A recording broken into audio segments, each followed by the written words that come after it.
అగ్రరాజ్యమని విర్రవీగే అమెరికాకు ఇప్పుడు గొంతులో పచ్చి వెలక్కాయ పడ్డట్లయింది.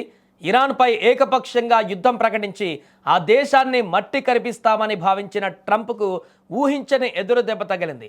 4 వారాలుగా సాగుతున్నటువంటి ఈ పోరులో పైచేయి సాధించలేక సైనిక వైఫల్యాలు వెంటాడుతుండడంతో ఇప్పుడు అమెరికా శాంతి మంత్రం జపిస్తోంది.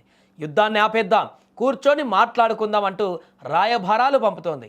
కానీ పంతం పట్టిన ఇరాన్ మాత్రం ట్రంప్ ఆఫర్ను చెత్తబుట్టలో పడేసింది.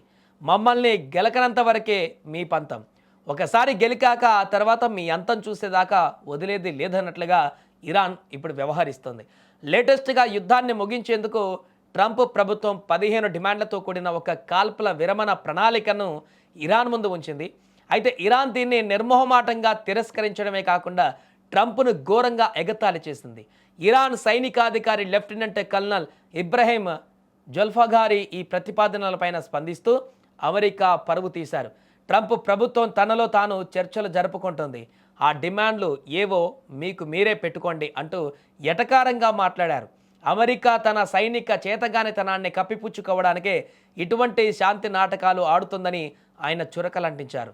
ప్రపంచ అగ్రరాజ్యమని చెప్పుకుంటూ తిరిగే అమెరికా యుద్ధరంగంలో ఎదురవుతున్న ఓటమిని ఒక ఒప్పందంగా చిత్రీకరించి తప్పించుకోవాలని చూస్తుందని ఇరాన్ విమర్శించింది.